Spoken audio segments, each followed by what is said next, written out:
fiscales de más de 200.000 millones. Belkis Martínez, de La Nación.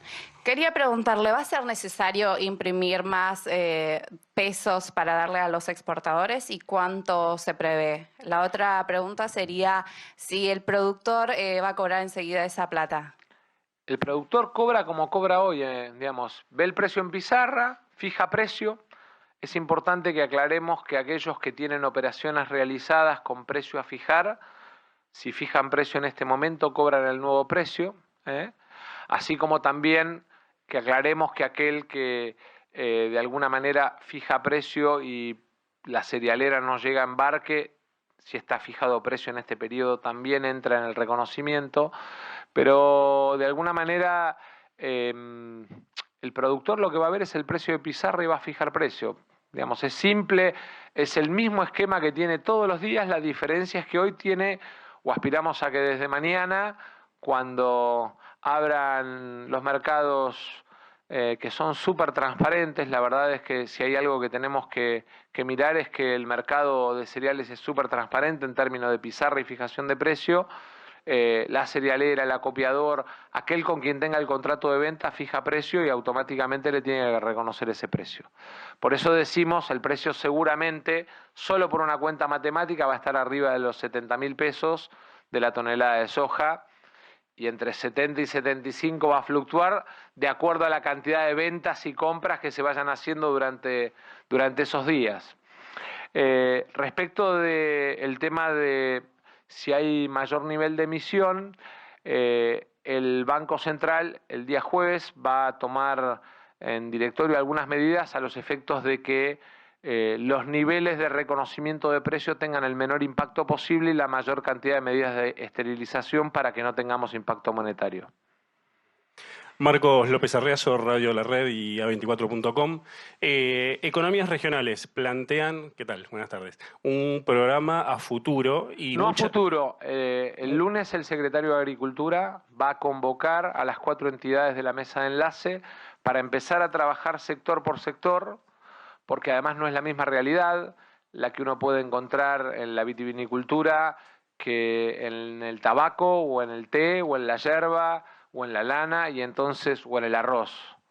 Y entonces vamos a plantear programas que además empezarán a instrumentar terminado el proceso de liquidación, básicamente porque cuanto mayor sea la liquidación, mayor es el volumen de recursos que el propio campo va a poner para fortalecer las economías regionales. ¿Hay un monto destinado de eso que entre ya pautado de cuánto va a ir, un porcentaje? Sí, el gobierno está poniendo ab initio, antes de la liquidación, 14.000 millones de pesos de los recursos propios de la Secretaría y a partir de ahí es en función de lo que va ingresando. Pero aspiramos a que tenga un volumen superior a los 50.000 millones de pesos, de acá a fin de año.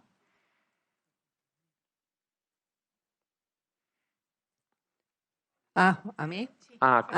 Acá estoy. Liliana Franco de Ámbito. ¿Qué pasa el 31 de septiembre? No hay 31, ¿no? El Bueno, 30 ¿qué pasa? días trae septiembre con abril, junio y Bueno, noviembre. después, ¿qué de hacemos? 28 hay solo uno, los demás de 31. Ok, bueno, pero ¿qué pasa después, el 1 de octubre? Entonces empecemos ahí. Volvemos al régimen que teníamos vigente hasta ayer. ¿Y qué hacemos con la brecha? No, bueno, a ver, no tiene nada que ver, No tiene nada que ver, completo mi pregunta para no monopolizar. Bueno, ¿Y qué pasa por con eso, y no sectores? dialoguemos, sino hagamos pregunta y respuesta. ¿Qué hacemos con sectores que no afectan a la canasta, como es, por ejemplo, minería, litio, otros sectores que no afectan a la canasta de alimentos? ¿Va a haber un tratamiento especial en tema dólar? Gracias. Yo lo primero que quiero decir es que el sector agroexportador vino con una propuesta desde el punto de vista del programa de acumulación de reservas que tiene establecido el gobierno, muy agresiva. Cuando plantea un programa de liquidación en un mes, en el mes de agosto se liquidaron 3.200 millones de dólares y fue muy importante en términos de todo lo que es el complejo agro. Cuando solo para el complejo soja te plantea una propuesta muy agresiva de acumulación de reservas para el mes de septiembre, obviamente que tiene la particularidad de que nos obliga a nosotros a un tratamiento.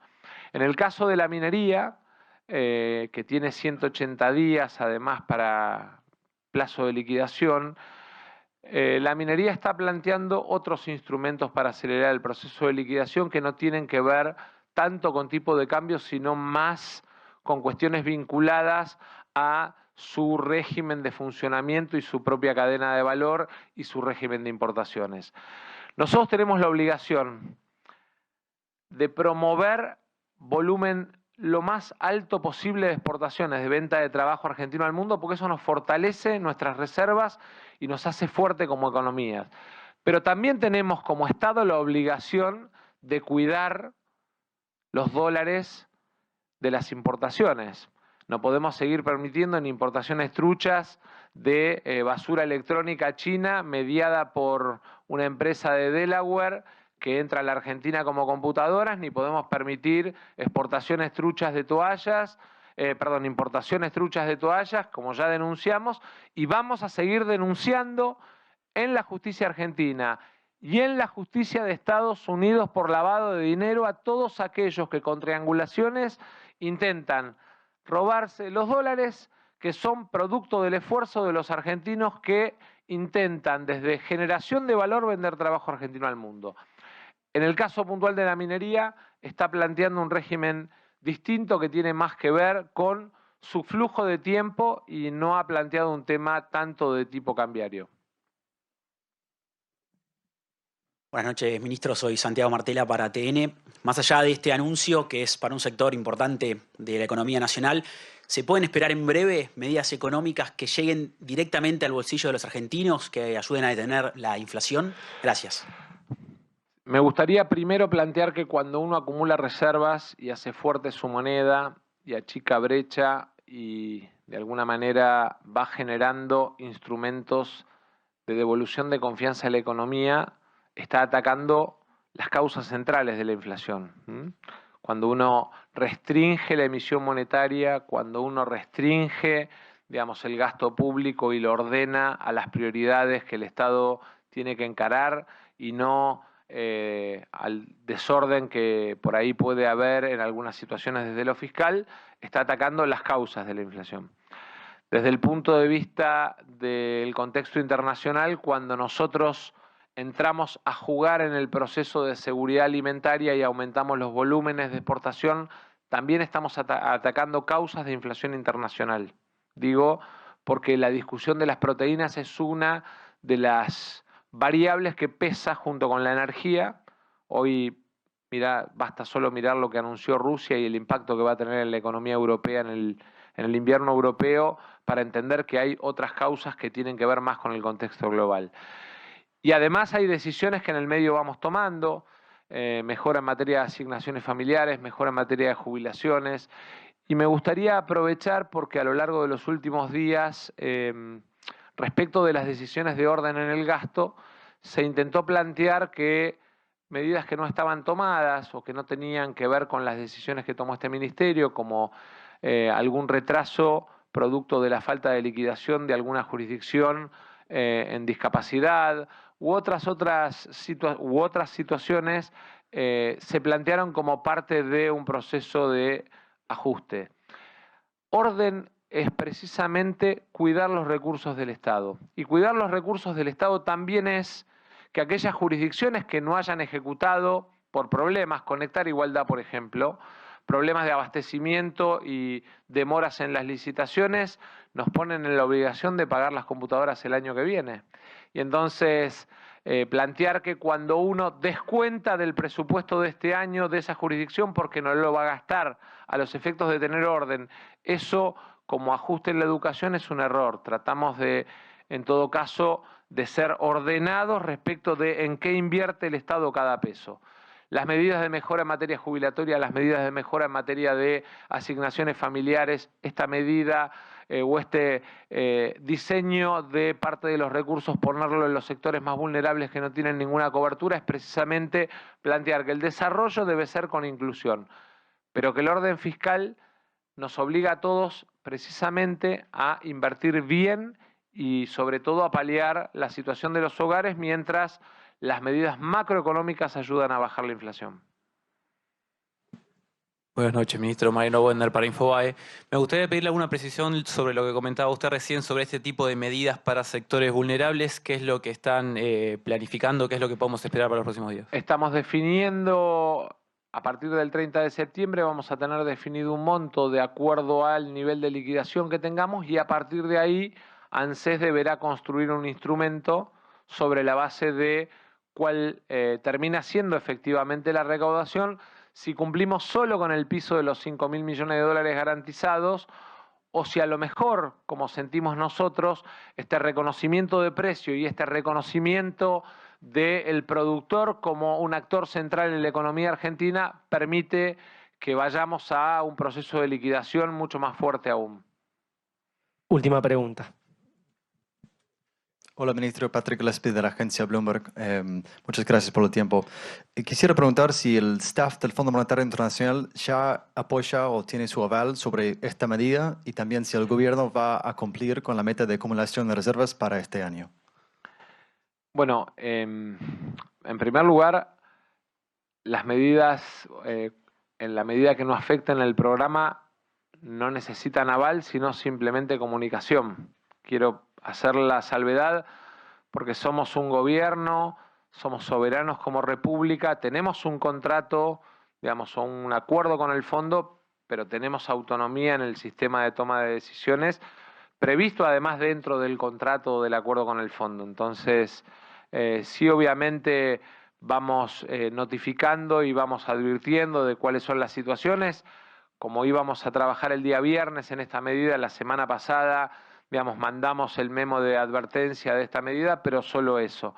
Y respecto del cumplimiento de metas, el presidente fue claro, nuestro objetivo de alguna manera es que todos los acuerdos que la Argentina asume sean cumplidos, incluido el acuerdo que tenemos previsto con el fondo.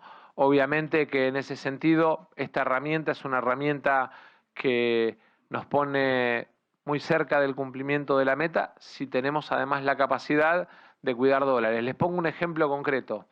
La semana pasada pasó inadvertido, pero el acuerdo con el sector automotriz y con el sector de Tierra del Fuego, ADEFA y AFARTE o varios de los sectores, la planificación solamente de aquí a fin de año de las importaciones nos permitió desarrollar un ahorro por 817 millones de dólares de divisas de aquí a fin de año con esos dos sectores. Lo estamos haciendo con todos los sectores porque si tenemos la capacidad de planificar nuestras importaciones para los sectores productivos, si tenemos la capacidad de detectar, despejar y denunciar a aquellos que pretenden abusar de la competitividad cambiaria que de alguna manera pone la Argentina como parte de su proceso de crecimiento y lo quieren transformar en una avivada para hacerse de dólares de manera ilegal. Obviamente que, y esa es nuestra responsabilidad como Estado, la de cuidar los dólares que el campo genera, obviamente que vamos a conseguir muy buenos resultados en materia de metas y de generación de reservas. Quiero aprovechar para comentarle a los colegas, está el secretario de Agricultura, está el presidente del Banco Central y obviamente todos los actores de la cadena de valor que quedan a disposición de ustedes para responder todas las preguntas que hagan falta. Y vuelvo a agradecerle a todos los sectores de la cadena agroindustrial, porque la verdad es que hemos tenido, más allá de los días de discusión o pelea o tensión, hemos tenido un trabajo arduo que nos permite, sobre todas las cosas, llevarle tranquilidad a los argentinos, el ingreso de 5.000 millones de dólares de reserva, 1.000 millones la semana que viene, con un precio de 200 pesos para el productor, que representa más de 70.000 pesos el valor de su tonelada. Es un trabajo conjunto de todos los sectores y obviamente el acompañamiento, a pesar de su independencia, del Banco Central en todo lo que es la puesta en marcha junto con la AFIP de esta medida. Así que muchísimas gracias a todos y ahora nos queda trabajar, liquidar, acumular reservas y pensar para adelante cómo seguimos generando valor para la Argentina junto al campo y su cadena de valor agroindustrial. Gracias.